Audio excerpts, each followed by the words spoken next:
Seri 3 Pelangi di Langit Singasari. Sepasang ular naga di satu sarang. Cerita, Esa Mintarja. Audiobook, novel silat. Bab 12. Mahisa Agni hampir tidak dapat menguasai perasaannya. Hanya karena ia menyadari sepenuhnya bahwa persoalan Singasari berada di atas persoalan apapun, ia masih berhasil menahan dirinya. Jika ia saat itu kehilangan pengamatan diri, dan berbuat sesuatu yang dapat menimbulkan keributan di dalam pendapa itu, maka persoalan yang sekedar memercik di pendapa itu akan menjalar ke seluruh Singasari. Meskipun demikian ia masih menjawab. Siapapun yang membawa panji-panji dan tunggul itu adalah mereka yang mendapat limpahan kekuasaan dari Tuanku Tohjaya. Karena itu apapun yang kau lakukan adalah sekedar menyampaikan perintahnya. Bukan kau sendirilah yang memerintahkannya. Apalagi aku adalah wakil kekuasaan Singasari di Kediri. Sejenak Panglima itu menjadi termangu-mangu. Dipandanginya para senapati yang ada di sekitarnya. Kemudian para pengawalnya yang sebagian berada di luar pendapa. Namun ketika terpandang olehnya wajah Mahisa Agni, maka tiba-tiba saja ia telah melontarkan tatapan matanya. Bagaimanapun juga ia tidak dapat mengatasi wibawa wakil mahkota yang ada di Kediri itu. Untuk melontarkan kegelisahan yang mencengkamnya, maka tiba-tiba saja ia berkata lantang tanpa memandang Mahisa Agni. Apapun bunyinya, tetapi kau harus menghadap Tuanku Tohjaya di Singasari. Baiklah. Aku akan menghadap. Kapan kita akan berangkat? Besok pagi. Semakin cepat semakin baik. Besok pagi adalah waktu yang paling cepat dapat kita lakukan. Ya. Mahisa Agni pun kemudian memandang para senapati yang ada di pendapa itu. Katanya, baiklah. Besok aku akan berangkat ke Singasari. Tetapi aku akan minta diri dahulu kepada para prajurit dan para pengawal di Kediri. Usahakan agar mereka dapat berkumpul di alun-alun. Sebagian yang mungkin dapat dihubungi tanpa menimbulkan kegelisahan. Tidak ada apa-apa, selain aku akan minta diri kepada mereka. Bukan saja para senapati yang berkumpul sekarang, tetapi juga beberapa golongan prajurit dan pengawal yang pernah berhubungan dengan tugasku. Panglima pelayan dalam yang hadir di pendapa itu pun menjadi berdebar-debar pula. Persiapan itu akan dapat disalahgunakan oleh Mahisa Agni, sehingga karena itu, maka Panglima itu pun berkata, itu tidak perlu. Tidak boleh ada kesibukan keprajuritan yang dapat menimbulkan kesan yang tidak aku kehendaki. Oh, Mahisa Agni tersenyum. Kau berprasangka? Jika aku ingin memberontak, aku tidak perlu menunggu kau datang dan duduk di pendapa ini. Aku dapat menyongsongmu di regol dan membunuhmu tanpa banyak perlawanan. Wajah Panglima itu menjadi merah. Sambil menggeram ia menjawab. Tetapi kau akan dipancung di alun-alun Singasari atau dihukum picis di perapatan. Itu soal kemudian. Jika aku sudah bertekad untuk memulai, tentu aku tidak akan takut dipancung atau dihukum picis. Tetapi soalnya tidak begitu sederhana.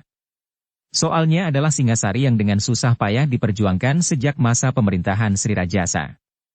Tentu, aku yang ikut mempersatukan Kediri dan Tumapel sehingga menjadi Singasari yang besar tidak akan dengan mudah ikut menghancurkannya. Memang berbeda dengan kau. Kau hadir pada saat Singasari sudah utuh seperti sekarang.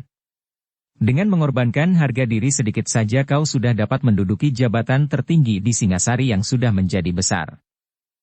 Cukup, Panglima itu membentak. Apakah kau tidak sadar bahwa kau berhadapan dengan Panglima yang mendapat limpahan kekuasaan tertinggi di Singasari? Ya. Kau sudah menodai kedudukanku. Tidak. Aku tidak mengatakan apapun tentang Panji dan Tunggul itu. Tetapi aku mengatakan tentang kau. Tentang seorang panglima pelayan dalam. Tanpa panji-panji dan tunggul itu. Persetan. Tetapi aku sekarang membawa panji-panji dan tunggul itu. Kita semua harus menghormati panji-panji dan tunggul itu. Karena itu, sebaiknya panji-panji dan tunggul itu tidak dipergunakan untuk memaksakan kepada orang lain bagi kepentingan pribadi. Kau tidak dapat memaksa aku dan para senapati yang lain untuk menghormatimu sebagai suatu pribadi meskipun kau membawa panji-panji dan tunggul itu karena kami semuanya sudah mengetahui siapakah kau sebenarnya. Wajah Panglima itu menjadi semakin tegang. Dengan suara gemetar ia berkata, Aku dapat menjatuhkan hukuman apapun terhadapmu seperti Tuanku Tohjaya melakukan, selama panji-panji dan tunggul itu ada padaku. Jangan membakar Singasari. Mungkin kau tidak begitu mencintainya karena kau tidak ikut membangunnya seperti aku. Kau justru menghina Singasari. Sambil tersenyum Mahisa Agni menjawab. Sadarilah. Jika kau memaksa aku melawan, maka itu berarti Singasari akan mengoyak dadanya sendiri. Dan kaulah penyebabnya. Dan kau tentu akan dihukum sesuai dengan kesalahan itu. Mungkin aku juga jika aku tertangkap hidup-hidup, karena aku dapat mati di dalam pemberontakan itu, sehingga kita akan bersama-sama menjalani hukuman picis yang dahsyat itu. Panglima pelayan dalam itu memandang Mahisa Agni dengan tatapan mata yang tegang. Kini ia menyadari sepenuhnya bahwa Mahisa Agni adalah orang yang matang di dalam setiap tingkah lakunya, meskipun bagi para senapati di Kediri, sikap itu dianggap terlampau lemah. Apakah karena sikap itulah maka Panglima pasukan pengawal berkeberatan pergi ke Kediri dan memberikan tugas ini kepadaku? Panglima pelayan dalam itu bertanya kepada diri sendiri. Namun demikian ia tidak boleh menunjukkan kelemahannya. Ia harus tetap bersikap sebagai seorang panglima yang mendapat limpahan kekuasaan Singasari. Karena itu maka katanya, Mahisa Agni, jangan bersikap seperti seorang penyamun yang menakut-nakuti korbannya di bulak yang sepi. Aku bukan pengecut dan bukan pula kanak-kanak yang dapat kau ancam. Aku adalah seorang panglima dan lebih dari itu aku membawa lambang kekuasaan atas Singasari. Oh, jangan salah menilai kata-kataku. Aku tahu kau seorang yang berani. Jika tidak, kau tidak akan dapat memanjat sampai jabatanmu yang sekarang. Tetapi aku sekedar ingin memperingatkanmu bahwa jika kau salah langkah, kau akan menjadi penyebab hancurnya Singasari. Soalnya bukannya apakah kau seorang pengecut atau seorang pemberani. Seorang pengkhianat biasanya seorang pemberani. Tetapi jarang sekali seseorang yang menyediakan dirinya untuk menjadi seorang pengkhianat. Cukup, potong panglima itu. Aku tidak memerlukan sesorahmu. Besok kau harus pergi bersamaku ke Singasari. Bukankah aku tidak membantah, sahut Mahisa Agni, lalu. Nah, sekali lagi aku ingin minta kepada para senapati agar besok berkumpul di alun-alun dengan para prajurit yang ada saja. Yang mungkin dapat diberitahu dan diperintahkan berkumpul. Yang kira-kira agak sulit tidak perlu. Yang bertugas di tempat yang agak jauh, cukup diberitahu sesudah aku berangkat. Aku minta diri kepada mereka. Kau tidak akan pergi ke Singasari untuk digantung, potong panglima itu. Kau masih mungkin kembali pada tugasmu di sini. Iya, aku tahu. Tetapi biarlah aku minta diri kepada mereka. Keberatanmu hanya sekedar berdasarkan atas prasangka saja. Panglima itu tidak melarangnya lagi. Ia tahu bahwa Mahisa Agni masih selalu mengekang diri, jika ia bertindak lebih keras lagi, maka mungkin sekali Mahisa Agni akan bersikap lain, dan tugasnya akan gagal sama sekali. Demikianlah maka senapati yang ada di pendapa itu pun kemudian meninggalkan tempatnya. Panglima yang mendapat tugas ke Kediri itu sama sekali bukan seorang yang pandai menyesuaikan diri dengan lingkungan yang didatanginya. Ia hanya sekedar membanggakan kekuasaan yang ada padanya, karena ia membawa panji-panji dan tunggul kerajaan. Beberapa orang senapati masih saja berbincang di sepanjang jalan. Mereka menyadari bahwa mereka berhadapan dengan kekuasaan tertinggi. Dan mereka tidak dapat menggambarkan dengan sesungguhnya, sikap prajurit-prajurit Singasari di daerah lain. Yang penting, Tuanku Mahisa Agni tidak ingin melihat pertumpahan darah terjadi lagi di Singasari, berkata seorang senapati yang sudah menginjak setengah abad. Tetapi dengan mengorbankan harga diri dan kedudukan kita seperti ini, jawab senapati yang masih muda. Kita akan melihat perkembangannya, jawab yang lain. Tetapi kita harus menyatakan diri bahwa kita cukup kuat untuk diperhitungkan. Besok kita akan membawa pasukan yang kuat ke alun-alun. Semuanya sudah lama siap. Perintah akan menjalar dengan cepat ke seluruh kota dan bahkan keluar kota tanpa menimbulkan kesan yang menggelisahkan. Panglima itu tentu akan mengirimkan petugas sandinya keluar dan mengamati kegiatan di kota ini. Tidak akan ada tanda-tanda apapun. Hubungan dapat berlangsung dengan tenang. Yang nampak hanyalah 2-3 ekor kuda saja di jalan-jalan raya. Tidak lebih. Yang lain mengangguk-anggukan kepalanya. Semuanya memang sudah disusun sebelum Panglima itu datang, sehingga dengan isyarat yang sederhana, setiap prajurit tahu apa yang harus mereka lakukan. Dan yang mereka lakukan pun bukannya persiapan perang, karena mereka hanya harus berkumpul di alun-alun, meskipun dengan perlengkapan perang. Seperti yang diduga oleh para senapati, sebenarnya lah bahwa Panglima itu telah mengirimkan beberapa orangnya untuk mengamati keadaan kota. Tetapi seperti yang sudah diperhitungkan pula oleh para senapati, mereka tidak melihat kesibukan yang dapat menumbuhkan kecurigaan. Karena itu, maka mereka menganggap bahwa tidak akan timbul kerusuhan apapun di Kediri. Meskipun demikian Panglima pelayan dalam itu masih juga selalu dibayangi oleh prasangka. Karena itu, hampir semalam suntuk ia tidak dapat tidur nyenyak meskipun di muka biliknya dua orang pengawalnya selalu berjaga-jaga bergantian. Dalam pada itu, Mahisa Agni sempat juga menemui Witantra di biliknya. Seperti yang sudah direncanakan, maka Mahisa Agni minta agar Witantra besok hadir di alun-alun. Ada sesuatu yang akan menarik perhatian para prajurit. Witantra hanya menarik nafas dalam-dalam. Tetapi kepalanya terangguk-angguk kecil.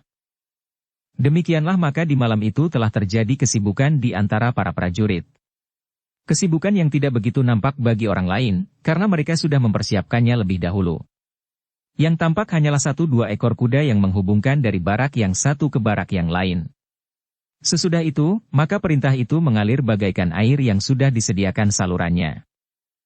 Karena itulah, maka Kediri rasa-rasanya tetap tenang. Petugas-petugas sandi yang berkeliaran di dalam kota hanya melihat hubungan yang wajar, karena Mahisa Agni ingin minta diri kepada prajurit dari kalangan yang lebih luas lagi di alun-alun. Dan menurut pengamatan para prajurit sandi itu, sama sekali tidak ada persiapan perlawanan dari para prajurit di Kediri.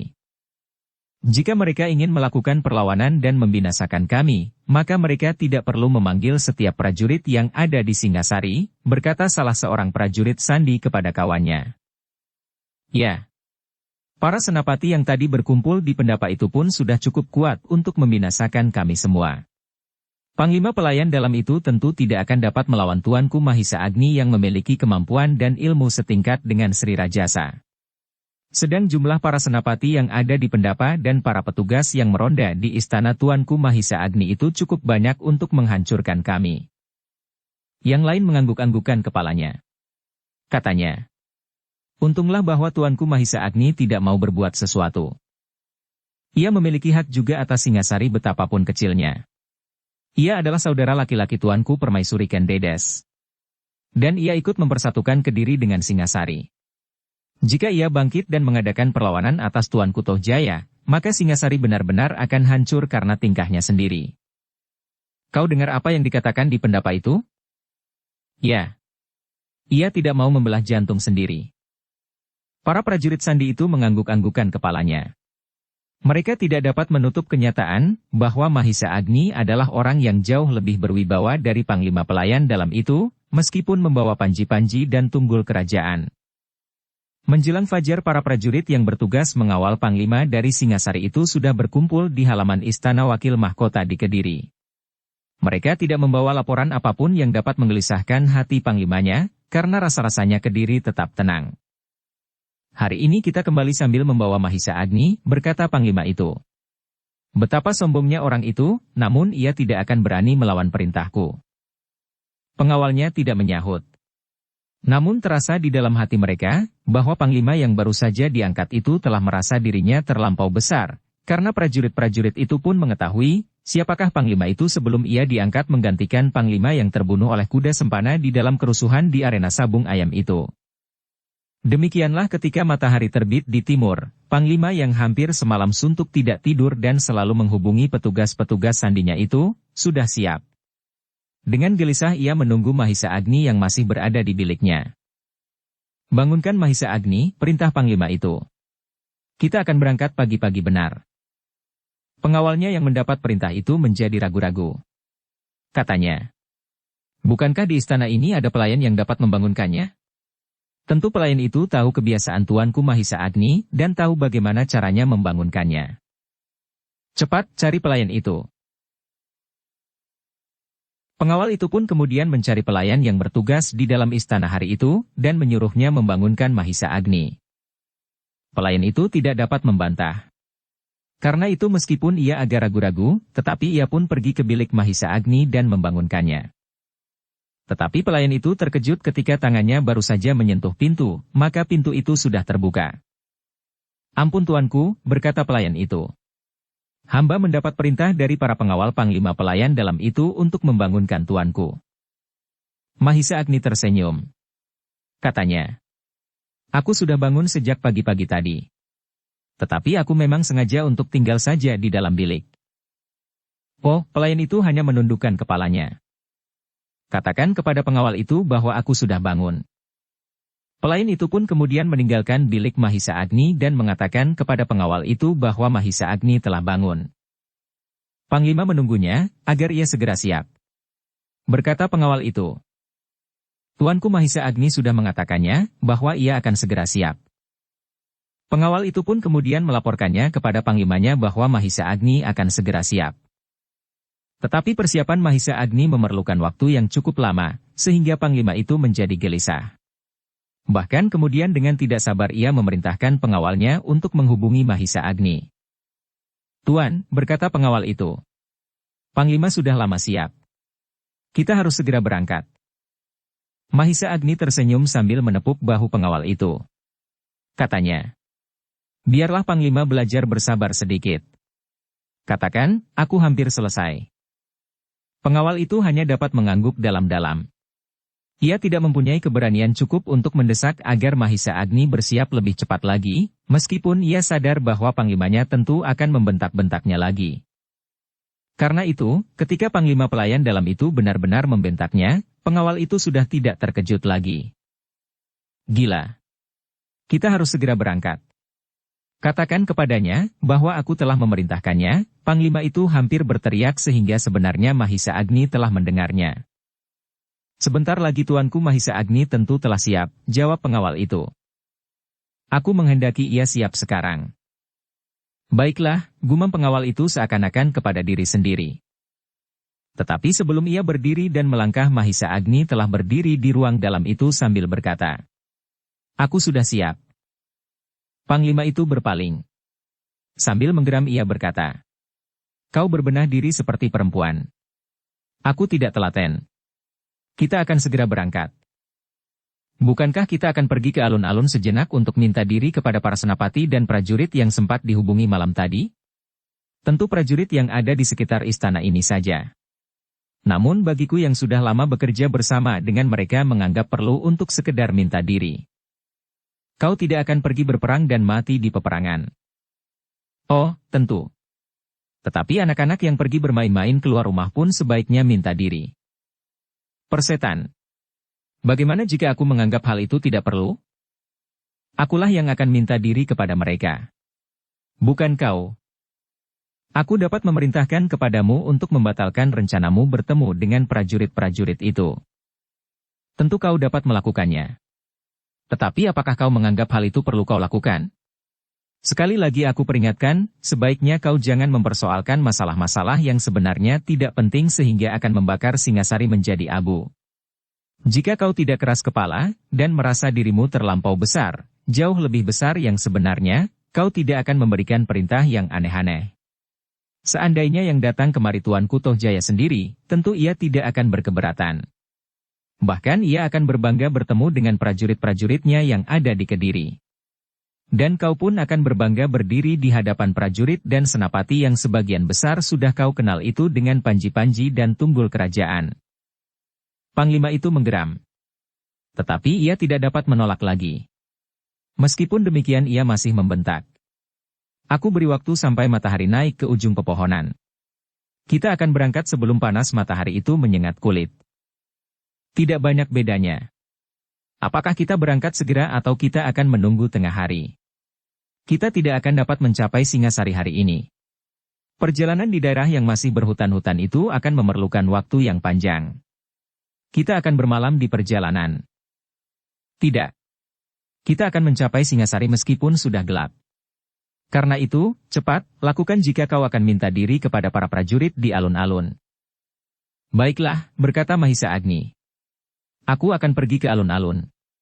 Tetapi sebaiknya kau pergi juga untuk melihat pasukan Singasari yang ada di Kediri. Panji-panji dan tunggul itu akan dapat menjadi pertanggungan jawabku kepada mereka, karena aku telah meninggalkan Kediri untuk waktu yang tidak ditentukan. Kau memang banyak tingkah. Bahkan kau selama ini hilir mudik antara Kediri dan Singasari? Tetapi keadaan Singasari tidak seperti sekarang ini. Kita berada di suatu masa perpindahan yang belum pasti. Sudah pasti. Kau jangan mengada-ada. Baiklah. Aku tidak memerlukan waktu yang lama.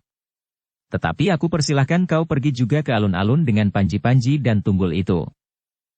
Panglima itu termenung sejenak. Memang senang sekali dapat menunjukkan limpahan kekuasaan Maharaja Singasari kepadanya itu kepada prajurit-prajurit dan senapati yang memang sebagian besar telah dikenalnya. Bahkan senapati yang dahulu merupakan perwira sejajarnya. Kini ia telah jauh mendahuluinya dan menjabat sebagai seorang panglima di Singasari. Apakah kau tidak berkeberatan? Bertanya Mahisa Agni. Baiklah. Aku akan pergi bersamamu dan para pengawal yang aku bawa dari Singasari. Terima kasih atas kesediaanmu. Aku sudah siap. Dan kita akan segera berangkat. Demikianlah maka para pengawal pun segera menyiapkan kuda dan perlengkapan yang akan mereka bawa ke alun-alun. Sementara itu beberapa orang pengawal Mahisa Agni pun bersiap pula. Di antara mereka terdapat Witantra yang berpakaian seperti seorang prajurit biasa. Meskipun mula-mula pemimpin pengawal Mahisa Agni menjadi agak segan setelah ia mengetahui bahwa orang itu adalah Witantra, seorang panglima pasukan pengawal di Tumapel pada masa pemerintahan Aku Tunggul Ametung. Namun kemudian ia pun berhasil membiasakan diri dengan sikapnya sebagai pemimpin. Demikianlah maka rombongan itu pun segera keluar dari regol istana. Yang berada di paling depan adalah dua orang pengawal dari Singasari. Kemudian panglima itu berkuda bersama-sama dengan Mahisa Agni. Di belakangnya pengawalnya yang membawa panji-panji dan tunggul kerajaan, lambang kekuasaan yang dilimpahkan kepadanya oleh Maharaja yang berkuasa di Singasari. Perlahan-lahan iring-iringan itu menyusuri jalan kota menuju ke alun-alun di muka istana Maharaja Kediri yang telah gugur melawan Sri Rajasa, dan yang kemudian istana itu seakan-akan tidak lagi mempunyai arti di dalam pemerintahan. Meskipun demikian di dalam istana itu masih tetap tinggal keluarga dan keturunan raja di Kediri. Panglima pelayan dalam yang memiliki limpahan kekuasaan itu tiba-tiba saja menjadi bertambah bangga melihat rakyat Kediri berdiri berderet di pinggir jalan. Mereka melihat kemegahan panji-panji dan tunggul kerajaan Singasari itu. Namun dengan demikian maka mereka pun tahu bahwa yang datang itu tentu sekedar seorang pemimpin Singasari yang membawa kekuasaan mahkota. Tentu bukan Maharaja itu sendiri. Karena itu, maka rakyat di Kediri tidak perlu berjongkok di sepanjang jalan. Mereka tetap berdiri meskipun agak jauh dari jalan yang dilalui oleh iring-iringan itu. Di hadapan istana Kediri beberapa orang senapati telah siap menerima iringan itu ketika seorang penghubung berkuda yang mendahului iringan itu memberitahukan bahwa utusan dari Singasari dan Mahisa Agni sedang menuju ke alun-alun. Namun yang sangat mengejutkan panglima pelayan dalam itu dan para pengawalnya adalah sambutan yang mereka terima ketika mereka mendekati regol alun-alun itu. Mahisa Agni, desis panglima itu. Apakah artinya ini? Tidak berarti apa-apa. Bukankah aku akan minta diri kepada mereka? Panglima itu menjadi tegang. Ternyata yang dilihatnya di alun-alun itu adalah pasukan segelar sepapan. Pasukan Singasari yang ada di Kediri dan pasukan pengawal keamanan yang disusun oleh Mahisa Agni di Kediri itu sendiri. Sejenak panglima itu termangu-mangu. Kemudian dipanggilnya seorang senapati pengawalnya mendekat. Katanya, "Gila, apa yang dilakukan oleh petugas-petugasmu yang mengawasi keadaan? Apakah mereka sama sekali tidak melihat kesibukan apapun sehingga di alun-alun dapat terkumpul sekian banyak orang?" Senapati itu tidak segera menjawab. Ia sendiri heran bahwa di Kediri sempat dikumpulkan sekian banyak prajurit yang lengkap dengan senjata masing-masing. Namun sebelum senapati itu menjawab, Mahisa Agnilah yang menyahut. "Apakah kau sudah melepaskan petugas-petugas sandi?" Panglima itu tidak menjawab. Tetapi dipandanginya Mahisa Agni dengan tajamnya. "Aku sudah menyusun jalur hubungan yang sebaik-baiknya di Kediri. Setiap perintah akan mengalir melalui aluran yang sudah ditentukan. Apa salahnya? Bukankah Tuanku Sri Rajasa dahulu sudah mulai menyusun saluran perintah yang teratur dan Tuanku Anusapati pun berusaha untuk menyempurnakan? Namun agaknya di saat terakhir, terutama di Singasari, jalur itu telah terputus-putus. Setiap pimpinan dan senapati memilih jalurnya masing-masing. Omong kosong, potong Panglima itu. Oh, kau tidak merasakannya? Tidak. Semuanya berjalan wajar. Jika demikian yang kau lihat ini pun adalah hasil usaha yang tekun untuk mempercepat semua perintah lewat saluran yang dari sedikit aku sempurnakan. Agaknya hasilnya cukup memuaskan. Nah, sebaiknya kau laporkan pula nanti jika kita menghadap, bahwa saluran perintah di Kediri sudah berjalan sesuai dengan keinginan para pemimpin di Singasari sejak masa pemerintahan Sri Rajasa. Panglima itu tidak menyahut. Tetapi terdengar giginya gemeretak. Ketika ia memasuki alun-alun, maka terasa dadanya bergetar. Ia melihat prajurit-prajurit Singasari di Kediri dan para pengawal dari Kediri sendiri telah siap menunggu kedatangan mereka di alun-alun. Di bagian depan terdapat sebuah panggungan kecil yang dibuat dengan tergesa-gesa, sekedar dipergunakan untuk berbicara. Marilah, ajak Mahisa Agni. Kita pergi ke panggung kecil itu. Panglima itu tidak menjawab. Seorang penunjuk jalan segera mendampingi kedua orang berkuda yang ada di depan Panglima pelayan dalam itu dan membawanya ke hadapan para prajurit diikuti oleh iringkan itu. Panglima pelayan dalam itu benar-benar tidak menyangka bahwa Mahisa Agni sempat mengumpulkan prajurit sebanyak itu. Maka mulailah ia menyadari kesalahan prajurit sandinya, yang justru melihat-lihat Kediri di malam hari, tidak saat menjelang fajar. Di malam hari Kediri itu memang sepi, tetapi menjelang fajar, semua jalan menuju ke alun-alun itu telah dipenuhi oleh pasukan yang akan berkumpul di alun-alun, justru saat pasukan sandinya tidak lagi mencurigai adanya kegiatan prajurit di Kediri. Dengan dada yang berdebar-debar maka iring-iringan prajurit utusan dari Singasari itu menuju ke hadapan para prajurit yang sudah berkumpul itu. Di belakang panggung kecil itu mereka berhenti dan disambut oleh beberapa orang senapati yang semalam telah mendengarkan penjelasan dari Panglima pelayan dalam itu. Kami mengucapkan selamat datang, berkata salah seorang senapati itu. Agaknya ada baiknya pula memperkenalkan diri sebagai seorang panglima yang baru di Singasari. Dada panglima itu menjadi semakin berdebar-debar. Dipandanginya senapati yang mengucapkan selamat datang kepadanya itu. Ia tidak dapat mengelak lagi, bahwa senapati itu adalah senapati yang pernah dikenalnya di dalam pasukan pengawal sebelum ia mendapat tugas di dalam pasukan pelayan dalam. Debar-debar maka iring-iringan prajurit utusan dari Singasari itu menuju ke hadapan para prajurit yang sudah berkumpul itu. Di belakang panggung kecil itu mereka berhenti dan disambut oleh beberapa orang senapati yang semalam telah mendengarkan penjelasan dari Panglima pelayan dalam itu. Kami mengucapkan selamat datang, berkata salah seorang senapati itu. Panglima, berkata senapati itu. Apakah Panglima lupa kepadaku? Kita pernah berada di dalam satu medan perang. Tentu Panglima masih ingat, selagi kita berada di hutan Kusu. Panglima itu terpaksa menganggukkan kepalanya. Katanya. Ya aku ingat. Tetapi itu sudah lama terjadi. Ya. Sudah lama. Ternyata selama ini kau masih saja seperti keadaanmu dahulu.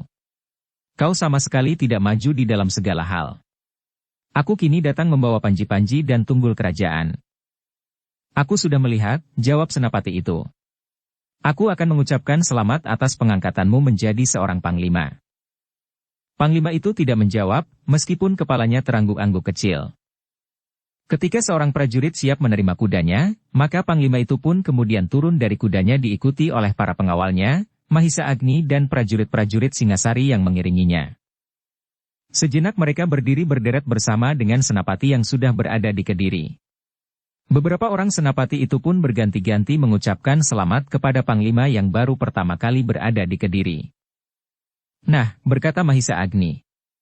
Biarlah aku minta diri kepada para prajurit dan biarlah aku menunjuk seorang perwira yang dapat mewakili aku selama aku tidak ada di Kediri. Hanya Maharaja di Kediri yang berhak menunjuk seorang wakil mahkota. Aku tidak menunjuk wakil mahkota di Kediri.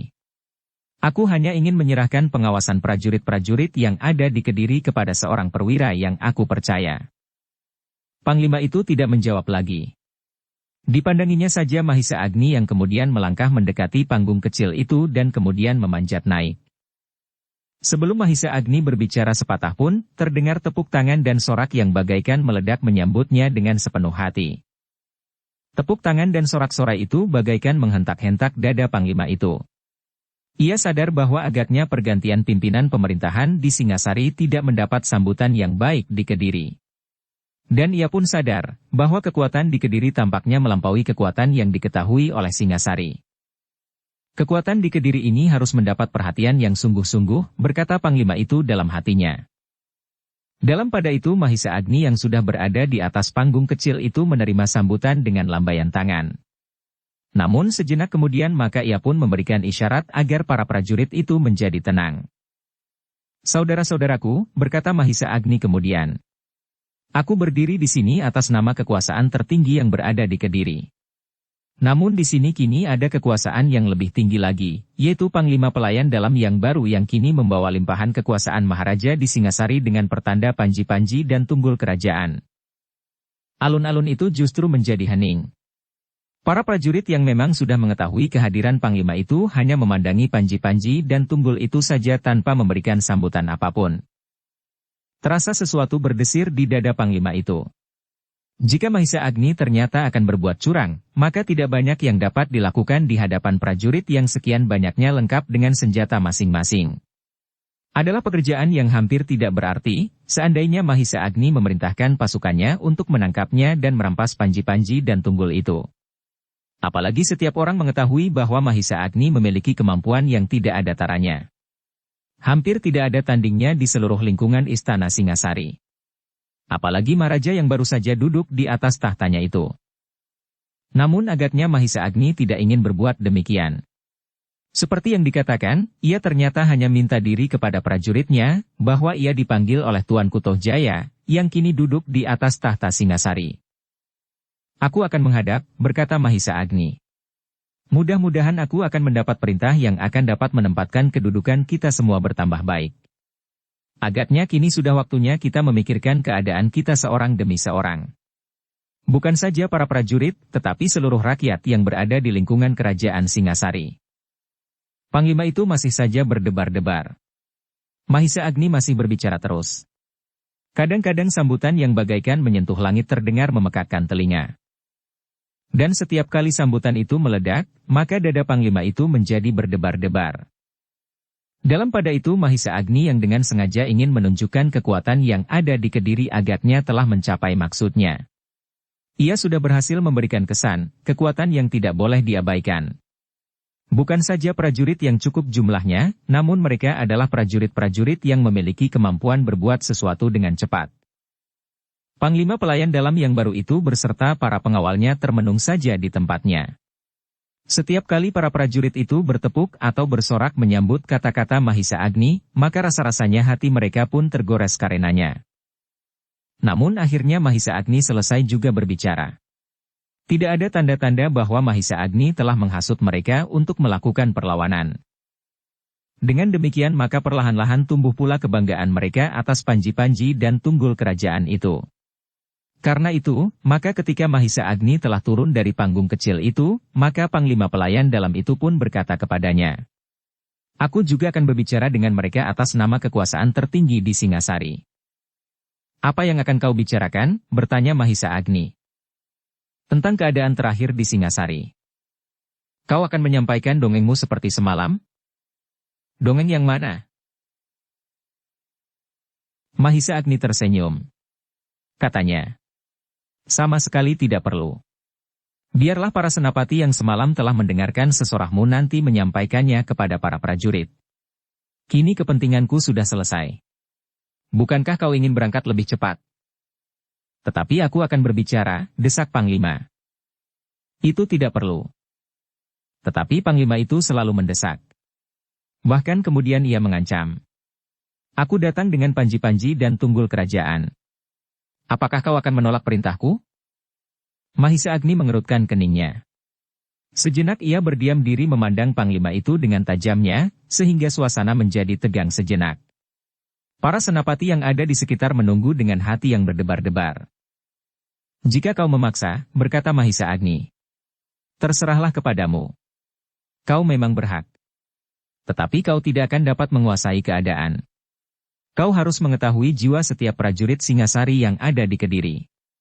Kau harus mengetahui jiwa prajurit Singasari dari semua lingkungan dan pasukan. Bukan sekedar pelayan dalam. Aku memahami. Dan aku akan berbicara dengan mereka. Jika demikian aku akan pergi. Aku akan mendahului menghadap Tuanku Tohjaya. Karena aku tidak yakin bahwa kau akan berhasil menguasai perasaan para prajurit itu. Kau tentu tidak akan dapat meyakinkan mereka bahwa Tuanku Anusapati telah dibunuh oleh rakyat Singasari karena bagi mereka Tuanku Anusapati adalah seorang pahlawan yang sangat dicintai rakyatnya. Sejak ia masih seorang pangeran pati dengan wujudnya sebagai kesatria putih, namanya sudah dikenal dan disuyuti. Panglima itu termangu-mangu sejenak. Sekarang terserahlah kepada pilihanmu, berkata Mahisa Agni kemudian. Panglima itu menjadi termangu-mangu. Ia berdiri di simpang jalan yang sulit. Sebagai seorang yang membawa panji-panji dan tunggul kerajaan, maka kata-katanya seharusnya berlaku sebagai ketentuan yang tidak dapat dirubah. Tetapi jika ia benar-benar berbicara di hadapan prajurit-prajurit itu, peringatan Mahisa Agni itu merupakan pertanda buruk baginya. Jika Kediri bergolak justru karena kesalahannya, maka ia tentu harus mempertanggungjawabkannya. Sejenak Panglima itu termangu-mangu. Namun demikian ia berkata, "Aku akan tetap naik ke atas panggung. Dan aku perintahkan kau tetap berada di sini. Apakah kau takut sendirian berdiri di atas panggung itu? Jika demikian, baiklah, aku kawani kau sebentar. Tetapi yang terjadi kemudian bukan tanggung jawabku." Jawaban Mahisa Agni benar-benar telah menusuk jantungnya. Sejenak ia memandang wajah pengawalnya. Namun pengawalnya sama sekali tidak mengangkat wajahnya. Kepala mereka tertunduk lesu, seperti dedaunan yang dipanggang di teriknya matahari. Ketika Panglima itu mencoba memandang wajah para senapati Singasari yang ada di Kediri, dilihatnya para senapati itu memalingkan wajah-wajah mereka, seakan-akan mereka tidak mendengar percakapannya dengan Mahisa Agni. Untuk beberapa lamanya Panglima itu termangu-mangu. Tetapi ia adalah seorang prajurit. Ia tidak dapat begitu saja meninggalkan ucapan tanpa melaksanakannya hanya karena orang lain mencegahnya. Padahal ia membawa panji-panji dan tunggul kerajaan lambang kekuasaan tertinggi. Sejenak kemudian maka Panglima itu pun membulatkan hati.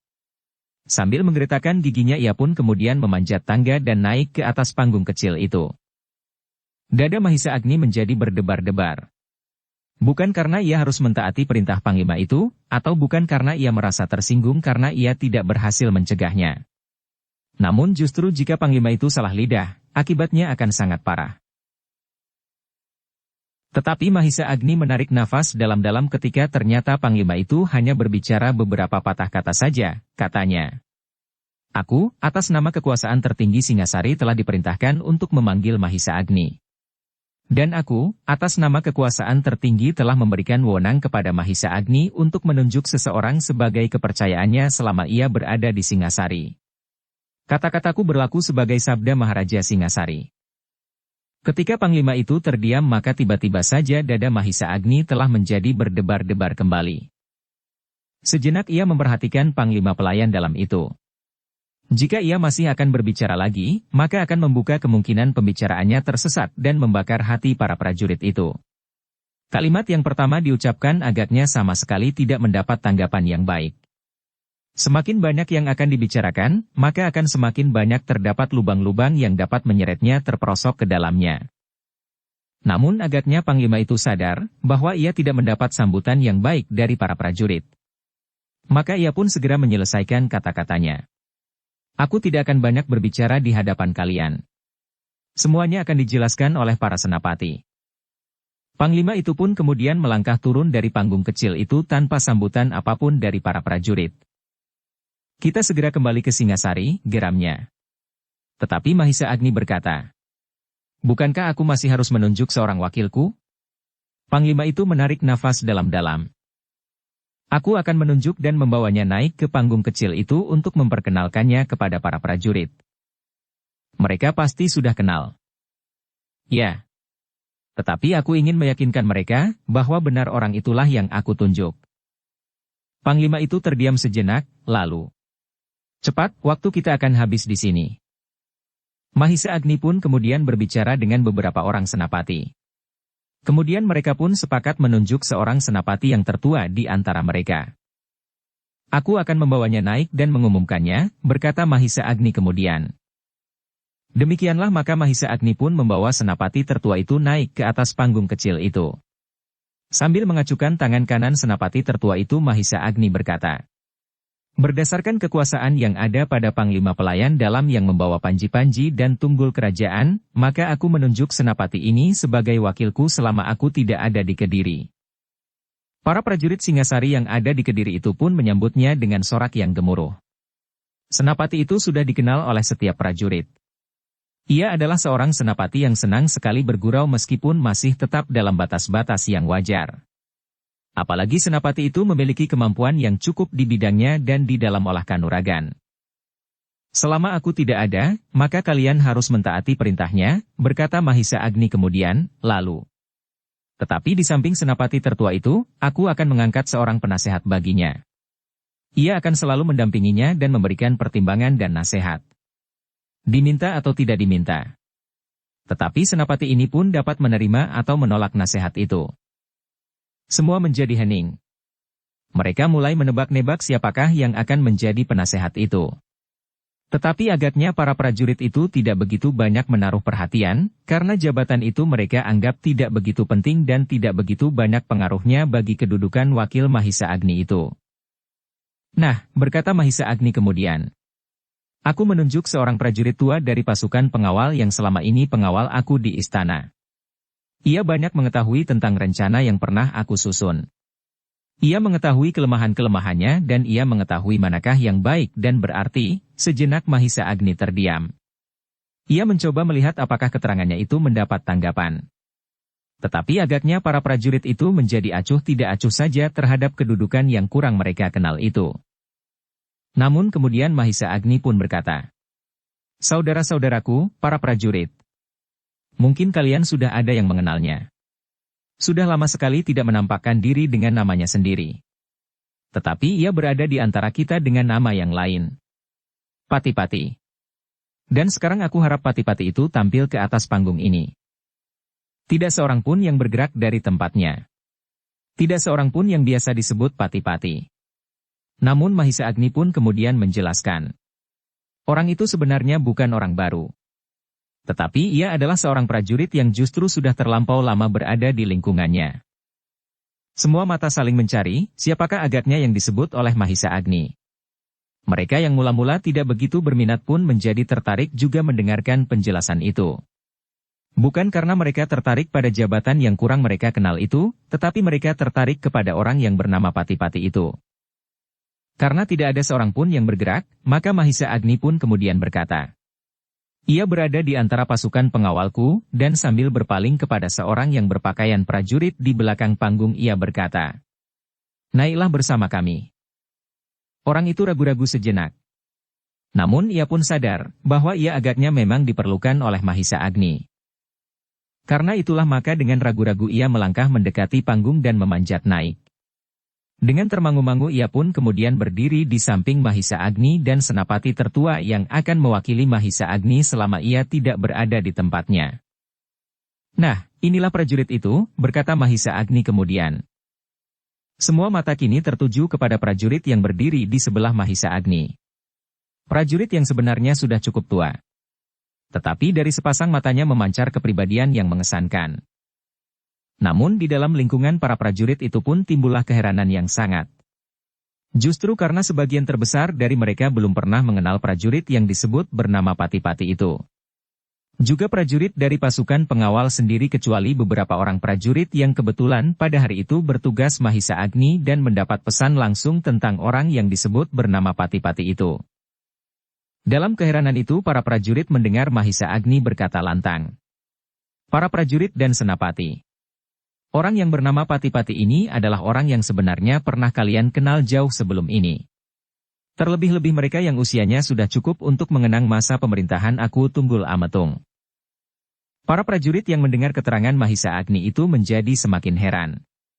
Bahkan Panglima Pelayan dalam yang mendapat limpahan kekuasaan Maharaja Singasari itu pun menjadi berdebar-debar pula. Apakah hubungannya dengan masa pemerintahan aku Tunggul Ametung? Panglima itu bertanya di dalam hatinya. Namun sebelum ia sempat berbuat apa-apa, Mahisa Agni telah melanjutkan keterangannya. "Nah, para prajurit. Orang yang bernama Pati-Pati ini adalah orang yang mempunyai kedudukan penting di masa itu. Meskipun orang ini pada waktu itu tidak dikenal sebagai seorang yang bernama Pati-Pati. Tetapi pada waktu itu ia bernama Witantra. Seorang panglima pasukan pengawal. Ternyata sebutan itu telah mendebarkan setiap jantung sehingga untuk beberapa saat terdengar suara menggeramang di antara mereka. Beberapa orang mengulangi nama dan sebutan itu. Witantra, panglima pasukan pengawal pada masa aku Tunggul Ametung. Namun dalam pada itu, selagi orang-orang itu sibuk berbicara di antara mereka, maka panglima pelayan dalam yang memegang kekuasaan tertinggi itu berkata lantang dari belakang panggung kecil itu. Hi, Mahisa Agni. Apakah maksudmu dengan panglima pasukan pengawal di masa pemerintahan aku Tunggul Ametung itu? Pemerintahan yang hanya berkisar di sekitar daerah Tumapel. Apakah artinya seorang panglima dari seorang aku? Mahisa Agni memandang panglima itu sejenak, lalu. Persoalannya bukannya karena ia seorang panglima, meskipun dari pemerintahan yang jauh lebih kecil dari Singasari sekarang. Tetapi bahwa Witantra mempunyai pengalaman yang luas dan pengetahuan yang cukup akan dapat dimanfaatkan di dalam keadaan seperti ini. Mahisa Agni, sahut panglima itu. Betapa banyaknya pengalaman dan betapa tingginya pengetahuannya, agaknya di Singasari dapat diketemukan puluhan orang seperti Witantra. Karena itu, apakah kau memandang perlu sekali mempergunakan orang itu di Kediri? Panglima pelayan dalam yang kebetulan membawa kekuasaan tertinggi. Sebenarnya lah aku mempercayainya. Selama ini ia adalah pengawalku dan penasihatku meskipun tidak secara resmi diangkat. Aku mengetahui banyak tentang dirinya. Dan jika kau menyebut puluhan orang terdapat di Singasari yang memiliki pengalaman dan pengetahuan seperti orang ini, maka aku dapat mengatakan bahwa itu sama sekali tidak benar. Ada berapa orang Singasari yang memiliki kemampuan seperti Tuanku Sri Rajasa? Nah, jika kau dapat menyebut namanya, maka orang itu dapat disejajarkan dengan orang yang bernama Witantra ini meskipun barangkali Witantra masih belum sepenuhnya dapat diseimbangkan dengan Sri Rajasa. Namun agaknya di Singasari sekarang tidak ada lagi orang yang menyamainya. Mahisa Agni berhenti sejenak, lalu. Seorang di antara mereka yang memiliki kelebihan adalah kuda sempana. Dan kau tahu, bahwa kuda sempana bekas pelayan dalam di masa pemerintahan aku Tunggul Ametung itu, ternyata memiliki kemampuan lebih besar dari panglima pelayan dalam yang terbunuh dan yang kedudukannya dilimpahkan kepadamu. Panglima itu menjadi tegang. Sejenak ia diam mematung. Bukan saja karena menurut keterangan Mahisa Agni, Witantra memiliki kemampuan setingkat Sri Rajasa, namun yang lebih mendebarkan jantungnya adalah bahwa Mahisa Agni dapat menyebutkan bahwa panglima pelayan dalam itu telah mati terbunuh oleh kuda sempana, dan yang disebutnya pula bahwa ia adalah bekas seorang pelayan dalam di masa pemerintahan aku Tunggul Ametung. Apakah dengan demikian berarti bahwa Mahisa Agni telah mengetahui dengan pasti apakah yang terjadi di halaman istana itu? Dalam pada itu Mahisa Agni pun melanjutkannya. Nah, orang yang kini berada di sisiku ini bukan sekedar seorang pelayan dalam seperti kuda sempana itu, tetapi ia adalah seorang panglima pada waktu itu. Karena itu, sebaiknya yang sudah aku tetapkan ini berlaku. Biarlah kuda sempana sudah mati terbunuh di dalam kerusuhan yang terjadi di halaman istana itu, kerusuhan yang sudah direncanakan sebaik-baiknya. Tetapi aku tidak akan mempersoalkan kerusuhan itu sendiri karena kau sudah langsung memberikan penjelasan kepada para senapati. Wajah panglima pelayan dalam itu menjadi merah. Meskipun kata-kata Mahisa Agni itu ditujukan kepadanya, sehingga tidak banyak didengar oleh para prajurit yang berada di depan panggung kecil itu, namun dengan demikian Mahisa Agni seakan-akan ingin menjelaskan kepadanya, bahwa ia tidak percaya sama sekali dengan keterangannya, bahwa Tuanku Anusapati mati di dalam kerusuhan yang tiba-tiba saja meledak, meskipun bibit kebencian itu sudah lama ada di hati rakyat. Karena itu, untuk beberapa saat lamanya Panglima itu justru dia mematung menahan gejolak di dadanya. Dalam pada itu karena Panglima itu tidak segera menyahut Mahisa Agni pun melanjutkan kata-katanya kepada para prajurit. Nah, demikianlah ketetapanku sebelum aku berangkat ke Singasari. Aku sudah menunjuk wakilku dan seorang penasihatnya. Aku yakin bahwa pemerintahan di Kediri akan tetap berjalan seperti biasa dengan bantuan para pemimpin di Kediri sendiri. Mahisa Agni tidak menunggu jawaban dari Panglima itu, dan berkata seterusnya. Baiklah. Aku sekarang minta diri untuk segera berangkat ke Kediri, lakukanlah tugas kalian baik-baik.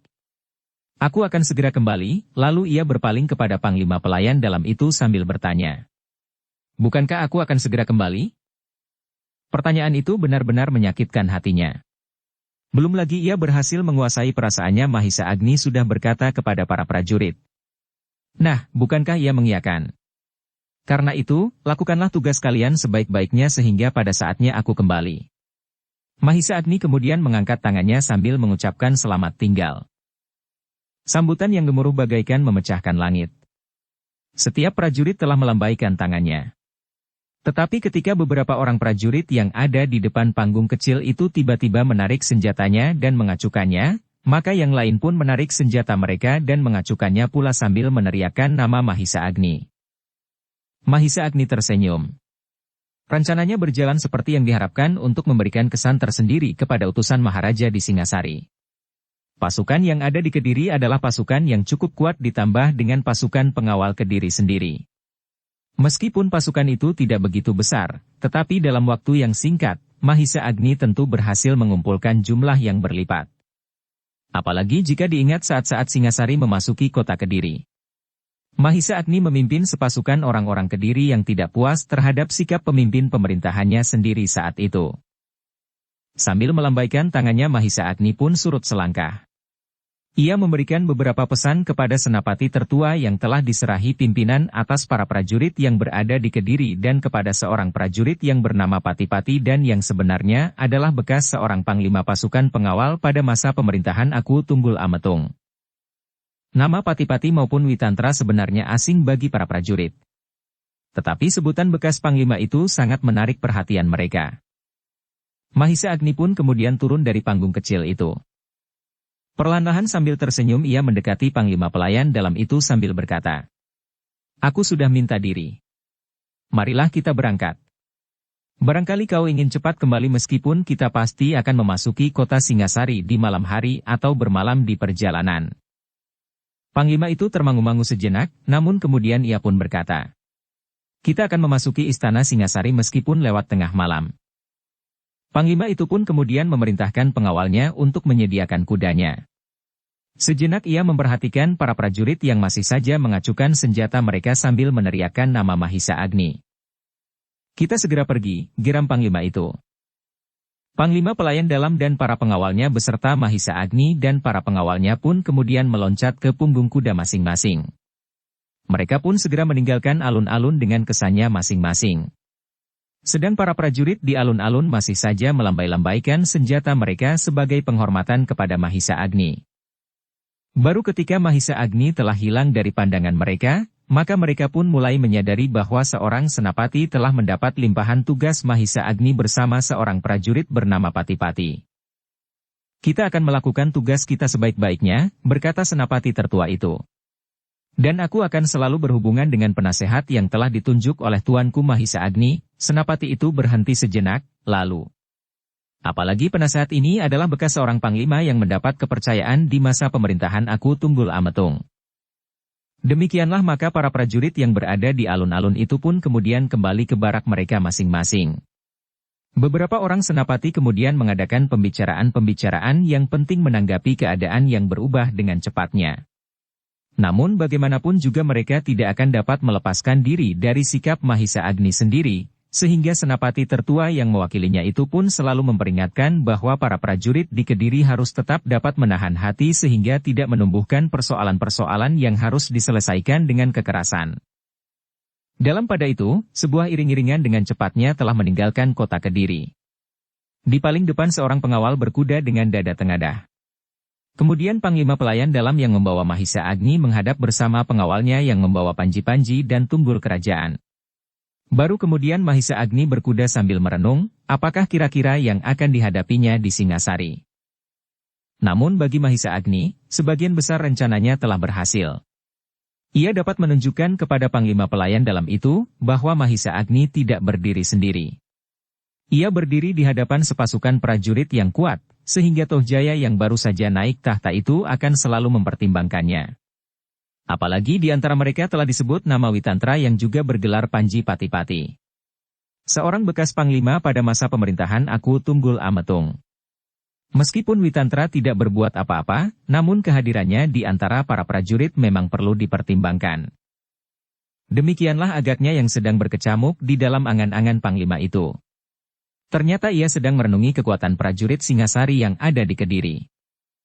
Demikian banyaknya, berkata Panglima itu di dalam hatinya. Sungguh di luar dugaan. Mahisa Agni tentu sudah menarik pasukan Singasari yang terpencar di tempat-tempat yang terpencil. Mungkin sebelum aku datang. Dan di dalam dada Panglima itu pun berkecamuk berbagai macam pertimbangan yang harus diperhitungkan tentang kekuatan yang berdiri di belakang Mahisa Agni, termasuk seorang bekas Panglima Tumapel. Tentu Mahisa Agni sengaja menyusun kekuatan itu, berkata Panglima itu pula di dalam hatinya. Sekilas ia dapat meraba bahwa Mahisa Agni dengan sengaja memamerkan kekuatan itu kepadanya. Namun sebenarnya lah bahwa kekuatan itu tidak dapat diabaikan. Di sepanjang perjalanan ke Singasari hampir tidak ada persoalan dan kesulitan apapun. Mahisa Agni dengan para pengawalnya tidak pernah membicarakan tentang diri mereka dan kemungkinan-kemungkinan yang akan terjadi. Jika seseorang bertanya kepada mereka, maka mereka pun menjawabnya. Jika tidak maka mereka berbicara di antara mereka sendiri tentang beberapa macam persoalan yang sama sekali tidak berarti. Tentang sawah yang mereka lihat di sebelah menyebelah jalan. Tentang hutan yang mereka lewati dan tentang binatang buruan. Seperti yang telah diduga oleh Mahisa Agni, maka Panglima itu ingin langsung menghadap kapanpun mereka memasuki kota. Hanya sekali-sekali mereka berhenti, memberi kesempatan kuda mereka beristirahat sejenak, untuk minum dan sedikit makan rumput di pinggir-pinggir jalan. Kemudian mereka melanjutkan perjalanan langsung menuju ke istana. Kedatangan iring-iringan itu di lewat tengah malam sangat mengejutkan para penjaga istana. Tetapi ketika mereka melihat panji-panji dan tunggul kerajaan, maka mereka pun menyibak dan membiarkan iring-iringan itu lewat dengan letihnya, setelah mereka melintasi bulak yang panjang, hutan perdu dan bukit-bukit padas. Bahkan kadang-kadang mereka hanya dapat merayap sangat lambat maju jika mereka melintasi lereng-lereng bukit dan hutan-hutan yang masih cukup lebat. Demikian mereka memasuki halaman istana, maka Mahisa Agni pun menarik nafas dalam-dalam. Sudah terlalu lama ia tidak datang ke istana Singasari. Dan itu barangkali merupakan suatu kehilafan juga sehingga ia tidak dapat mengikuti perkembangan keadaan istana itu dengan saksama. Yang terjadi kemudian adalah Anusapati telah terbunuh, berkata Mahisa Agni di dalam hatinya. Dalam pada itu, maka Mahisa Agni dan pengawalnya pun kemudian dipersilahkannya masuk ke dalam bangsal yang selalu dipergunakan oleh Mahisa Agni jika ia berada di Singasari. Tetapi bangsal itu sudah banyak berubah. Dan yang pada saat itu, mendapat pengawasan yang kuat sekali. Meskipun tidak semata-mata, tetapi Mahisa Agni mengerti, bahwa di seberang longkangan-longkangan kecil, di sudut-sudut bangsal di sebelah menyebelah, dan di belakang dinding batu di dalam halaman istana yang menyekat halaman itu, penuh dengan prajurit yang mengawasinya. Pergunakan waktu istirahat ini sebaik-baiknya, berkata Mahisa Agni kepada para pengawalnya. Mungkin besok kita akan sibuk, atau mungkin ada tugas-tugas lain yang harus kita lakukan. Demikianlah Mahisa Agni sendiri, seakan-akan tidak menghiraukan apa yang dapat terjadi atas dirinya. Ia pun kemudian masuk ke dalam biliknya dan berbaring di pembaringan tanpa membersihkan diri lebih dahulu selain mengusap peluh yang membasahi tubuhnya. Sedang beberapa orang pengawalnya pun kemudian berbaring di atas tikar yang terbentang di serambi belakang. Sedang dua orang di antara mereka tetap berjaga-jaga di ruang depan. Tetapi, meskipun Mahisa Agni seakan-akan tidak menghiraukan apapun lagi, namun ia tidak segera dapat tertidur nyenyak. Tubuhnya terasa panas dan gatal-gatal. Dan lebih daripada itu, sebenarnya lah bahwa ia merasa gelisah jika ia mengenang Kendedes dan istri Anusapati serta anaknya. Apakah yang dapat mereka lakukan di dalam keadaan serupa ini, dan apakah yang diperlakukan atas mereka? Pertanyaan itu selalu mengganggunya. Dan bagaimanakah dengan Mahisa Wongateleng dan adiknya? Pertanyaan-pertanyaan itulah yang membebani perasaannya, sehingga meskipun ia berbaring sambil memejamkan matanya, namun Mahisa Agni hampir tidak tertidur sama sekali di sisa malam yang tidak terlampau panjang itu.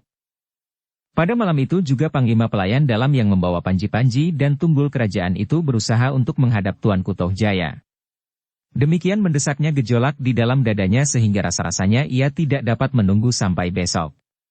Pasukan yang kuat di Kediri masih terbayang di wajahnya, dan seorang panglima di masa pemerintahan Aku Tunggul Ametung yang bernama Witantra. Meskipun orang itu sudah setua, bahkan mungkin melampaui umur Mahisa Agni, namun agaknya ilmu justru menjadi semakin masak. Namun ternyata bahwa tidak seorang pun yang sependapat dengan Panglima itu untuk membangunkan Tohjaya di malam hari. Senapati yang bertugas berjalan-jalan di depan bangsal menyarankan agar Panglima pelayan dalam itu menunggu saja sampai besok.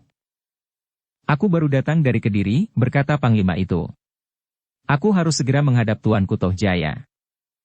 Apakah salahnya jika ditunda sampai besok? Tuanku Tohjaya sedang marah-marah saja sehari penuh. Kenapa? Adik-adiknya memerlukan banyak sekali perhatian. Pimpinan pemerintahan yang belum mapan dan persoalan-persoalan yang lain yang perlu dipecahkan segera justru di saat pemindahan kekuasaan ini. Panglima pelayan dalam itu menarik nafas. Ia mengerti bahwa waktunya memang kurang tepat untuk menghadap. Karena itu maka katanya, baiklah, aku akan menunggu sampai besok pagi. Aku tetap berada di halaman istana. Pengawal-pengawalku akan tetap mengawasi Mahisa Agni. Ia tidak akan berbuat apa-apa. Jika ia ingin melakukan perlawanan, maka yang paling tepat adalah dilakukan di Kediri atau di perjalanan. Tidak di sini. Kau terlalu yakin. Mungkin Mahisa Agni mempunyai pertimbangan lain. Aku yakin. Bersambung ke bab 13. Dukung kami dengan subscribe, follow, like, komen dan share. Terima kasih.